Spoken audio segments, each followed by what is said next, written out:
Welcome to మెగానన్ TV పక్కా local AP. తిరుమలలో శ్రీవారి దర్శనాలు వసతి పేరుతో భక్తులను మోసం చేస్తున్న దళారుల మాటలు నమ్మవద్దని, వారి పట్ల అప్రమత్తంగా ఉండాలని టీటీడీ హెచ్చరించింది. మధ్యవర్తులు ఎవరైనా సంప్రదిస్తే వెంటనే టీటీడీ టోల్ ఫ్రీ నంబర్ 155257కు ఫిర్యాదు చేయాలని కోరింది. అలాగే వయోవృద్ధులు, దివ్యాంగుల దర్శనాలపై సోషల్ మీడియాలో జరుగుతున్న తప్పుడు ప్రచారాలను నమ్మవద్దని స్పష్టం చేసింది. వీరి కోసం 3 నెలల ముందే ప్రతిరోజు 1000 ఆన్లైన్ టికెట్లు విడుదల చేస్తున్నామని, టికెట్ పొందిన వారికి 1 లడ్డు ఉచితంగా ఇస్తున్నామని తెలిపింది. భక్తులు సరైన సమాచారం కోసం కేవలం టీటీడీ అధికారిక వెబ్సైట్లను మాత్రమే సంప్రదించాలని విజ్ఞప్తి చేసింది.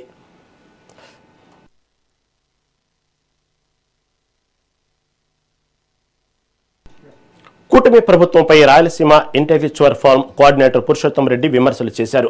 కర్ణాటక, తెలంగాణ, ఆంధ్రప్రదేశ్ ప్రజల నీటి వనరుల పంపిణీపై 3 రాష్ట్రాల ముఖ్యమంత్రులు కలిసి నిర్వహించిన సభకు అర్థం లేకుండా పోయిందని మండిపడ్డారు. చిన్న బడ్జెట్తో చేయాల్సిన పనులను చేయకపోగా, ఖజానాలో నిధులు లేని సమయంలో లక్షల కోట్ల భారీ బడ్జెట్లో ఏమీ చేయగలరని ప్రశ్నించారు. నీటి ప్రాజెక్టుల విషయంలో ప్రభుత్వం అనుసరిస్తున్న తీరును పురుషోత్తం రెడ్డి తప్పుపట్టారు.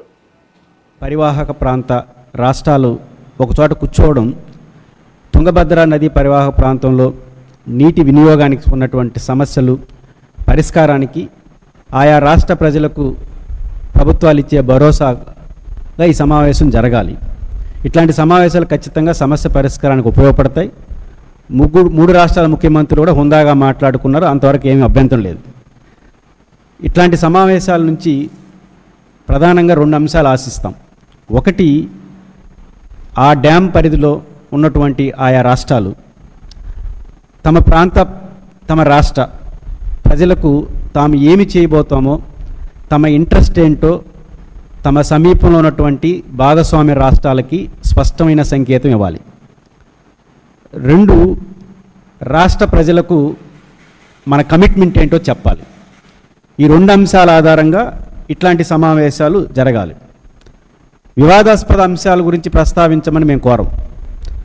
కర్ణాటక అప్పర్ భద్రా పేరుతో నిబంధనలకు విరుద్ధంగా ప్రాజెక్ట్ టేకప్ చేసింది. దానికి జాతీయ హోదా ప్రాజెక్టు కూడా కేంద్రం ప్రకటించి డబ్బులు కేటాయించింది. దీన్ని మనం వ్యతిరేకిస్తున్నాం. కానీ ఆ వేదిక మీద అవి ప్రస్తావించాలని నేను కోరుకోవట్లేదు. కానీ ఆ రిజర్వేషన్స్ కూడా మనం చూపించాలి. ఉదాహరణకు తెలంగాణ ముఖ్యమంత్రి రేవంత్ రెడ్డి గారు తుంగభద్ర పరిధిలో ఆర్డీఎస్ సమస్య ఉంది, మహబూబ్నగర్ జిల్లాకు సంబంధించి. ఈ అంశాన్ని ఈ వేదికను ఉద్దేశించి తమ రాష్ట్ర ప్రయోజనాలకు అనుగుణంగా వారు మాట్లాడారు. ఆర్డీఎస్లో నదీ పరివాహక ద్వారా 10 టీఎంసీలు, కృష్ణా వాటర్ డిస్ప్యూట్ ట్రిబ్యునల్ ద్వారా 6.6 టీఎంసీల నికర జలాలు డ్యామ్ ద్వారా ఉన్నాయి. తుంగభద్ర నది పల్నాడు జిల్లా గురజాలలో టూరిజం అభివృద్ధికి ప్రణాళికలు సిద్ధం చేస్తున్నట్లు ఎమ్మెల్యే ఎరపతినేని శ్రీనివాసరావు తెలిపారు. ఇందులో భాగంగా జూలై 4వ తేదీన టూరిజం, దేవాదాయ శాఖ అధికారులు, ఇన్ఛార్జి మంత్రి, ఎంపీ కలెక్టర్తో ప్రత్యేక సమావేశం నిర్వహించనున్నట్లు చెప్పారు. 2028 పుష్కరాల నాటికి దైదా, మోర్జంపాడు, గుత్తికొండ దేవాలయాలను అభివృద్ధి చేస్తామన్నారు. వైసీపీ హయాంలో ఆర్థిక వ్యవస్థ చిన్నాభిన్నమైందని, కూటమి ప్రభుత్వం ఉద్యోగుల పట్ల శ్రద్ధతో 7,200 కోట్ల రూపాయల బకాయిలను తీర్చిందని పేర్కొన్నారు. కూటమిలో చిచ్చు పెట్టేందుకే పవన్ కళ్యాణ్ వైసీపీ టార్గెట్ చేస్తుందని, ఎన్ని కుట్రలు చేసినా 2029లో మళ్లీ కూటమి ప్రభుత్వమే అధికారంలోకి వస్తుందని ఎరపతినేని స్పష్టం చేశారు. అమరలింగేశ్వర స్వామి టెంపుల్ ప్రెమిసెస్లో మన నియోజకవర్గంలో ఉన్న ప్రధానమైన టెంపుల్స్, అదేవిధంగా టూరిజం ప్లేసెస్ ఇవన్నీ కూడా గతంలో కూడా మీకు చెప్పడం జరిగింది. వీటిని వచ్చే 28 కృష్ణా పుష్కరాలకు మళ్ళా ఏ విధంగా మనం అభివృద్ధి చేయాలి, దానికి కావాల్సిన నిధులు ప్రభుత్వం నుంచి ఏ విధంగా తీసుకురావాలని దాని మీద పూర్తి స్థాయిలో కసరత్తు చేస్తూ ఉన్నాం. సో మనకు అప్పుడు 2016లో కూడా పుష్కరాలు వచ్చినప్పుడు ఇప్పుడు కూడా 150 కోట్ల రూపాయలు నిధులు మనకి మాచర్లు కలిపి ఇవ్వడం జరిగింది ముఖ్యమంత్రి గారు. దాంట్లో మన నియోజకవర్గంలోనే దాదాపు 11 ఘాట్లు, పుష్కర ఘాట్లు, అదేవిధంగా దైద టెంపుల్కి రోడ్స్, దైద టెంపుల్ ఆధునీకరణ, అదేవిధంగా Panchayati Raj, R&B, irrigation, electricity, endowments ఇవన్నీ కూడా డిపార్ట్మెంట్ నిధులు తెచ్చాం.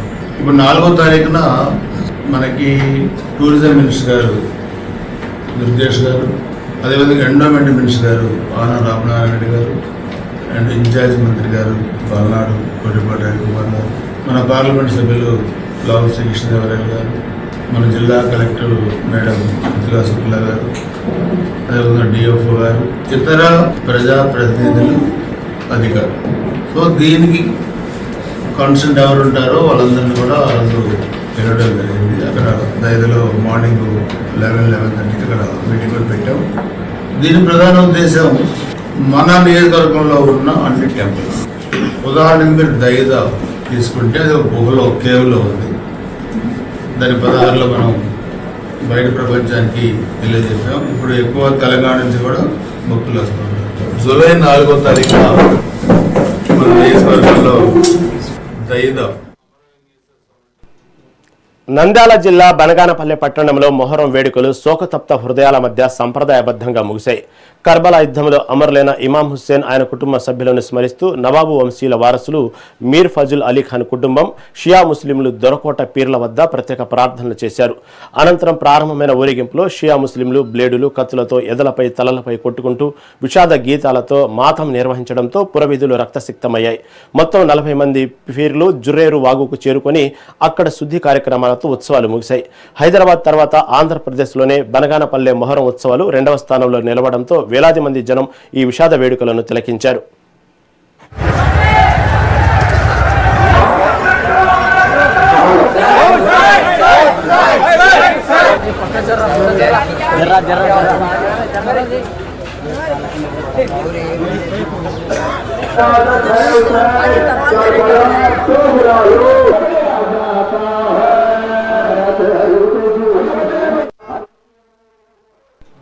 అనంతపురంలో మత సామరస్యానికి ప్రతీకగా నిర్వహించిన మొహరం అన్నదాన కార్యక్రమం విశేషంగా ఆకట్టుకుంది. మన్సూర్ అలీబేగ్ ఆధ్వర్యంలో గత 10 ఏళ్లుగా నిరంతరంగా సాగుతున్న ఈ సేవా కార్యక్రమంలో ఈ ఏడాది సుమారు 2000 మందికి భోజనాలు వడ్డించారు. హిందూ ముస్లింలు కలిసికట్టుగా పాల్గొన్న ఈ వేడుకకు ఎమ్మెల్యే వెంకటేశ్వర ప్రసాద్, అహుడా చైర్మన్ వరుణ్ హాజరే నిర్వాహకులను ప్రత్యేకంగా అభినందించారు. మొహరం త్యాగానికి, మానవత్వానికి ప్రతీక అని కొనియాడారు.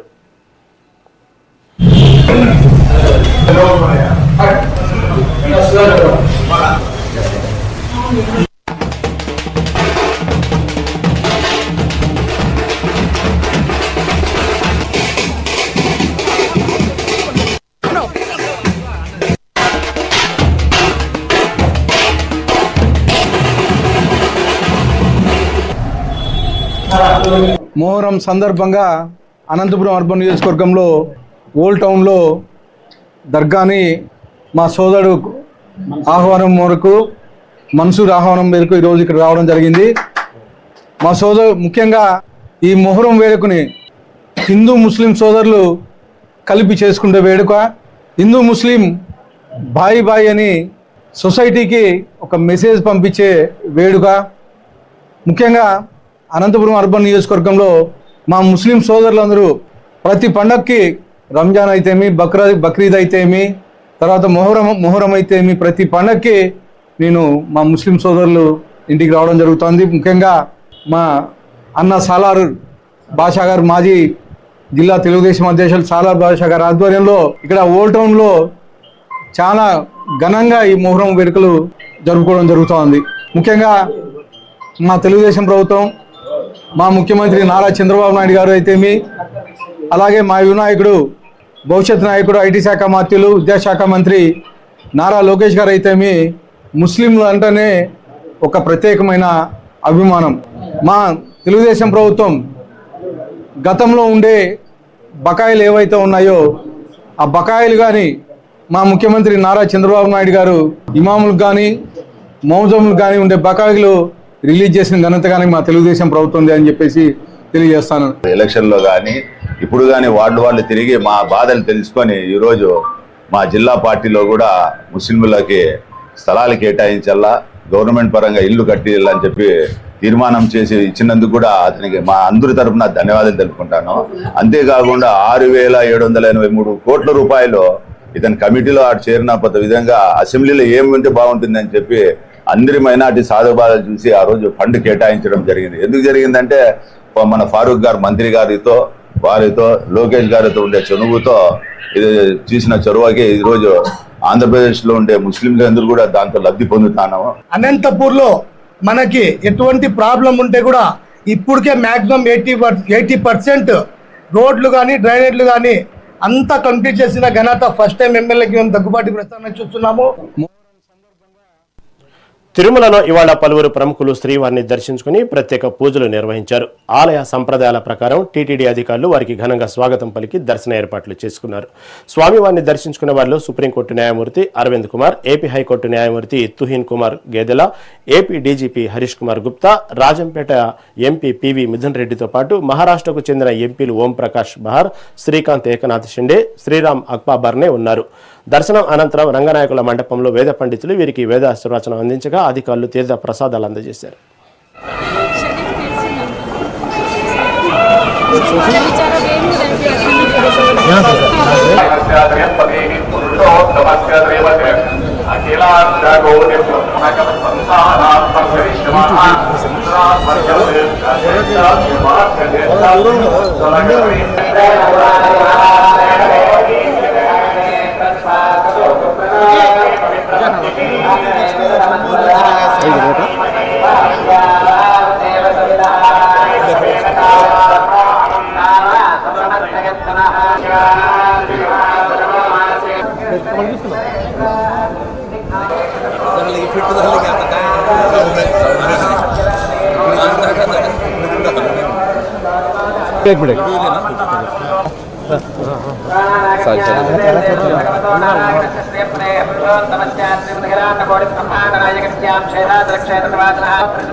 తిరుచానూరు శంకర్నాయుడు కాలనీలో జరుగుతున్న సర్ ఓటర్ల జాబితా మ్యాపింగ్ ప్రక్రియను జిల్లా కలెక్టర్ వెంకటేశ్వర్ ఇవాళ క్షేత్రస్థాయిలో పరిశీలించారు. ఇంటింటికి తిరుగుతూ సిబ్బంది నిర్వహిస్తున్న ఓటర్ల వివరాల సేకరణను తనిఖీ చేసిన కలెక్టర్ అధికారుల నుంచి వివరాలు అడిగి తెలుసుకున్నారు. అర్హులైన ప్రతి ఒక్కరి పేర్ల ఓటర్ల జాబితాలో ఉండేలా ఎలాంటి తప్పులు లేకుండా అత్యంత పారదర్శకంగా ఈ ప్రక్రియను చేపట్టాలని అధికారులకు సూచించారు. నిబంధనలను పాటిస్తూ నిర్ణీత గడువులోగా మ్యాపింగ్ పనులు పూర్తి చేయాలని సిబ్బందిని ఆదేశిస్తూ ప్రజలు కూడా తమ వివరాలు సరిచూసుకుని సహకరించాలని కలెక్టర్ కోరారు. ఇక్కడ 2002లో ఓటు వేసిన వ్యక్తి ఇక్కడ ఈ పేరు గల వివరాలు వ్యక్తి 2002లో ఓటు వేసింటే ఇక్కడ 2002లో ఓటు వేసిన వ్యక్తి ఉంటే 2002లో వాళ్ళ రిలేటివ్ అంటే తండ్రి కానీ తల్లి కానీ బామ్మ కానీ తాతయ్య గారు కానీ అమ్మమ్మ గారు ఇక్కడ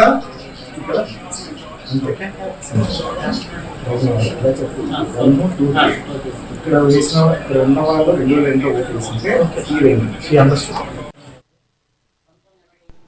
శ్రీ సత్యసాయి జిల్లా కదిరిలోని ఆర్ఎండ్బి వసతి గృహంలో సీఎం సహాయనిధి చెక్కుల పంపిణీ కార్యక్రమం జరిగింది.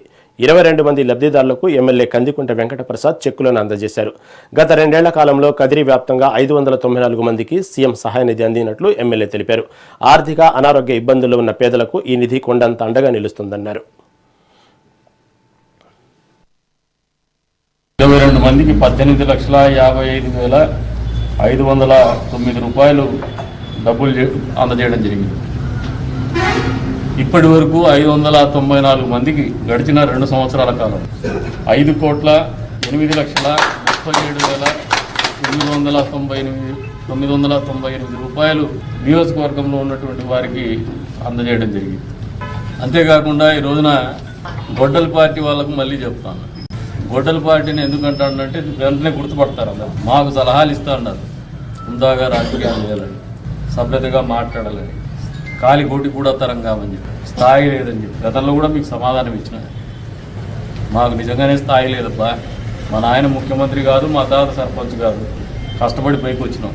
నన్ను మాట్లాడే వాళ్ళు మీరు స్థాయి గురించి మాట్లాడేటప్పుడు మీరు కింద చూసుకుంటే మంచిది. ఆఫ్టర్ ఆల్ ఆయన ఒక ఎమ్మెల్యేనే. మీకు ఇంకా ఆవిడ చెప్తాను మతిపోయేటువంటి నిజాలు. మీ వాడు ఏం కాకముందు నేను ఎమ్మెల్యేనయా, నువ్వేదో కాలికోటికి తరంగానంటావే. ఆయన చట్టసభ చూడకముందు నేను చట్టసభలో సభ్యుని అయ్యా నేను. అది నా స్థాయి. నా స్థాయి గురించి మీరేందే మాట్లాడేది? కర్నూలు జిల్లా కోడుమూరులో మొహరం వేడుకలు ఘనంగా జరిగాయి. వేడుకల్లో భాగంగా పీర్లను ప్రత్యేకంగా అలంకరించి ప్రధాన వీధుల గుండా ఊరేగింపు నిర్వహించారు. అనంతరం సంప్రదాయం ప్రకారం అలాయి గొంతులో పీర్లు ఎత్తుకుని నిప్పులపై నడవడం అందరినీ విశేషంగా ఆకట్టుకుంది. పోలీసులు, నిర్వాహకుల ముందస్తుల ఏర్పాటుతో ఈ ఉత్సవాలు ప్రశాంతంగా ముగిశాయి.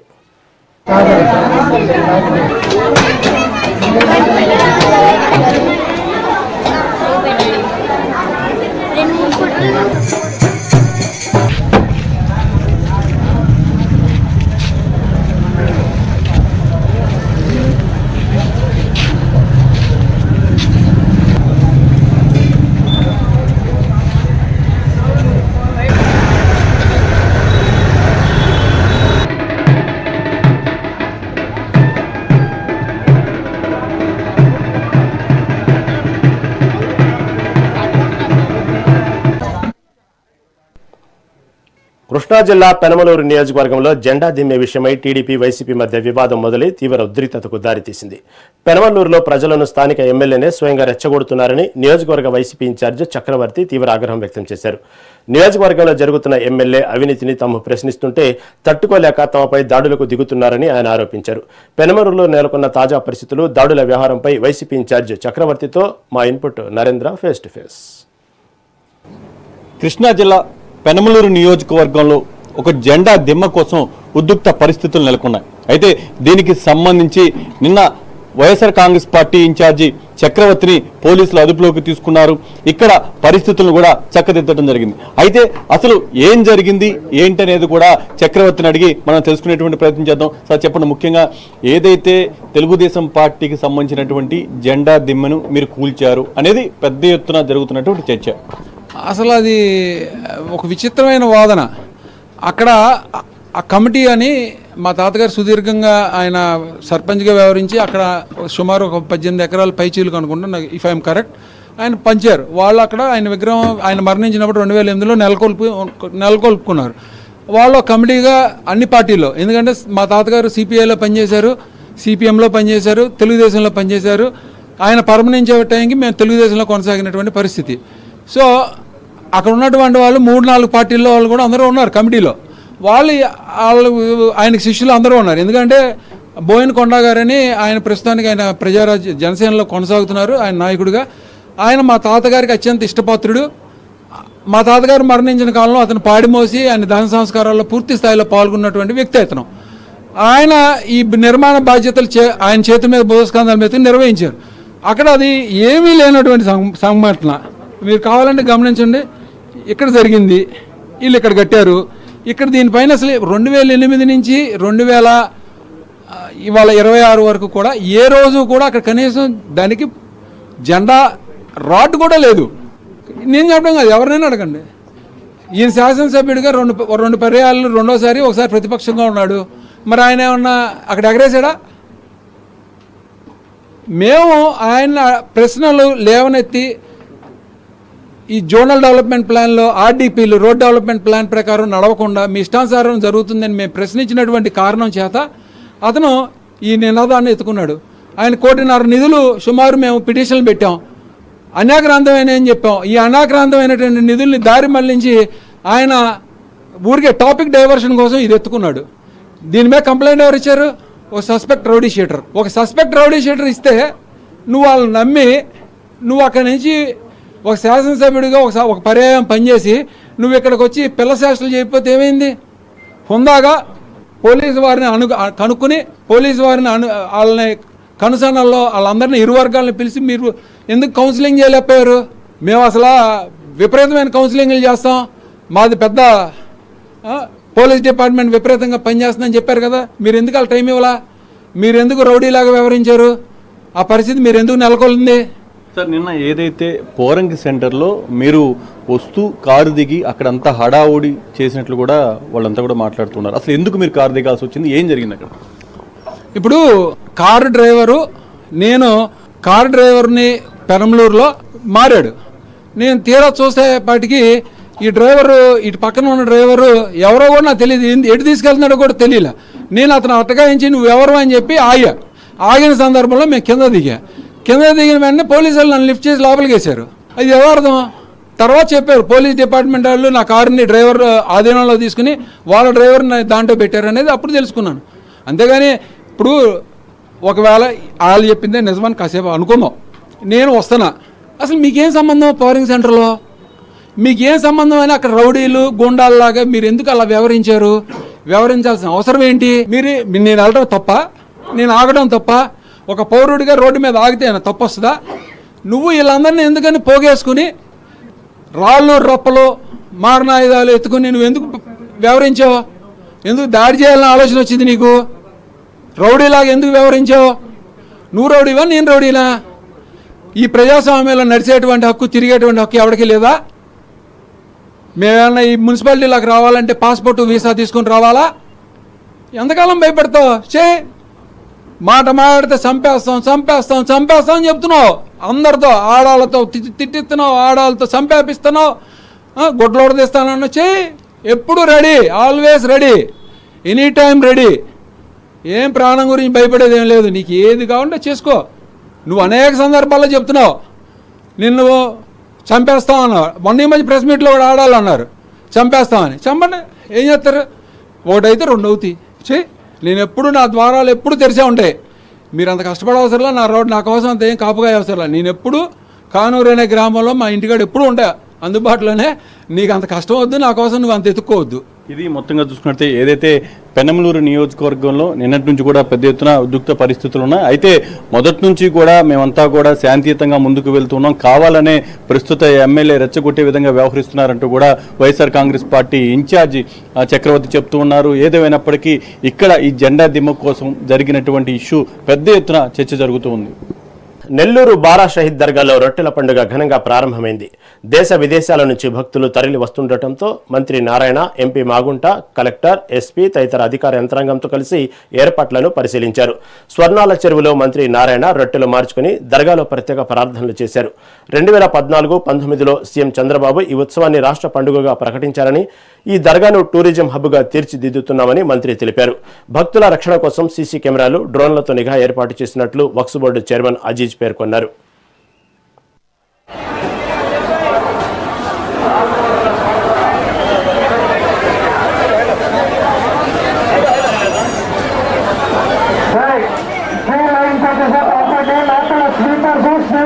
ఈ స్వర్ణాల చెరువులో రొట్టెలు వదలటం, రొట్టెలు పట్టుకోవటం అనేది ఒక ఆనవాయితీగా ఎంతో నమ్మకంగా వస్తుంది. ఎవరైతే భక్తులు వాళ్ళకి సమస్యలుండి ఆ సమస్యలు తీరాలని ఆ యొక్క దర్గాలో వచ్చి ప్రార్థించి ఆ స్వర్ణాల చెరువులో ఈ యొక్క రొట్టెలని వదలటం, రొట్టెలను పట్టుకోవటం అనేది ఎంతో కాలం జరుగుతుంది. దాదాపు 412 సంవత్సరాల పైగా. 2014-19లో కేవలం 4 లక్షల మంది మాత్రమే వచ్చారు. 2014లో ఫస్ట్ నేను మంత్రి అయినప్పుడు ఇక్కడ 4 లక్షలే వచ్చేవాళ్ళు. అయితే ఆ రోజు మేయర్ అజీజ్ గారితో మాట్లాడి ఈ ఏరియా చూస్తే స్వర్ణాల చెరువులు ఎక్కడైతే రొట్టెలు పట్టుకుంటారో, రొట్టెలు వదిలేస్తారో అక్కడే టాయిలెట్స్, అక్కడే యూరిన్, లారీలు కూడా అక్కడే కడిగేవాళ్ళు. అలాంటి పరిస్థితిని చూసి 2014లో ఈ ప్రాంతాన్ని అంతా హైజీనిక్ చేయాలని ఆ రోజు స్పెషల్ డ్రైవ్ చేయటం, నిజంతా ఎంతో హైజీనిక్ చేసాము. అదేవిధంగా ఒక 400 టాయిలెట్స్, మొబైల్ టాయిలెట్స్ తీసుకొచ్చి పెట్టాం. నెక్స్ట్ ఇయర్ చక్కగా ఘాటు కట్టాం. ఆ తర్వాత ఇయర్ కొన్ని సిమెంట్ రోడ్లు వేసాం. సో 2019కి వచ్చేటప్పటికి 2014లో 4 లక్షలు వచ్చింది. 2019కి వచ్చే లోపల 14 లక్షల మంది వచ్చారు భక్తులు.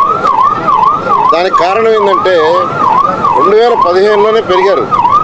అప్పుడు వచ్చిన అడిగితే ఒకటే చెప్పారు, సార్ మా పిల్లలు వస్తే మొదటిసారి వస్తే రెండోసారి రావట్లేదు.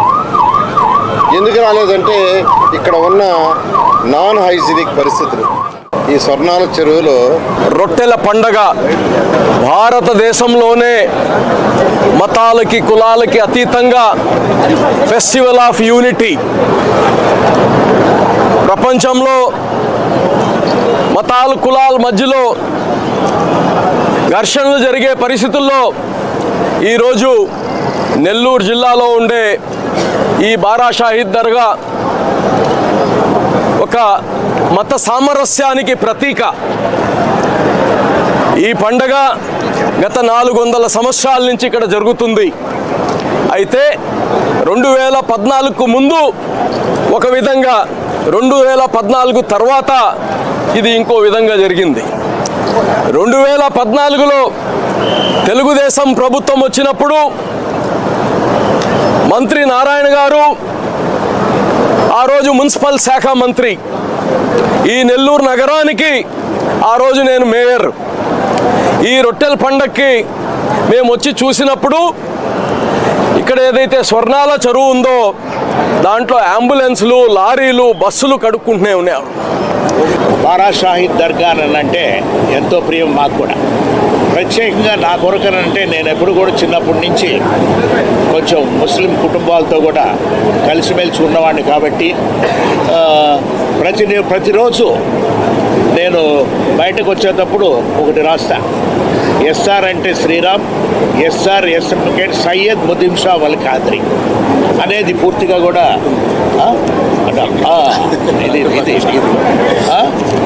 అనే నమ్మకంతో ఈ రొట్టెల పండుగ కార్యక్రమం అంటే ఎక్కడ దర్గాలు ఉన్నా కూడా ఒక పవిత్రమైన స్థలంగా కూడా భావిస్తూ పోతాం. ఇక్కడ ఈ సంవత్సరం అరేంజ్మెంట్ చూస్తూ ఉంటే అప్పటి నుంచి దాదాపు నేను ఒక 50 సంవత్సరాల నుంచి చూస్తున్న వాడిని. అప్పుడు పెద్ద ప్రాముఖ్యత అనేది లేకుండా ఏదో నెల్లూరు చెరువు దగ్గరికి రావటం, ఇక్కడ ఏదో దర్గా చూసుకునేసేసి దండం పెట్టుకొని పోవటం అనేది ఇక్కడ ఈ ప్రాంతాల వారికి ఒక అలవాటుగా ఉండేది. కానీ 2014, 2019 సంవత్సరంలో గౌరవ ముఖ్యమంత్రి వర్యులు చంద్రబాబు నాయుడు గారి ఆదేశాల మీదట మన మున్సిపల్ శాఖ మార్చులు, అప్పటి మున్సిపల్ శాఖ మార్చులు కూడా పొంగూరు నారాయణ గారు కూడా దీని మీద దృష్టి సాధించి అప్పుడు మేయర్గా మన అజీజ్ గారు కూడా ఉన్నారు. ఒక కార్యరూపాన్ని కూడా తీసుకొచ్చి దాదాపు 20 కోట్ల రూపాయలు శాంక్షన్ చేయటం అంటే చాలా గొప్ప విషయం. అది రైట్. ఇవి ఇప్పటి వరకు నా పక్కా లోకల్ అప్డేట్స్. చూస్తూనే ఉండండి మెగా 9 టీవీ.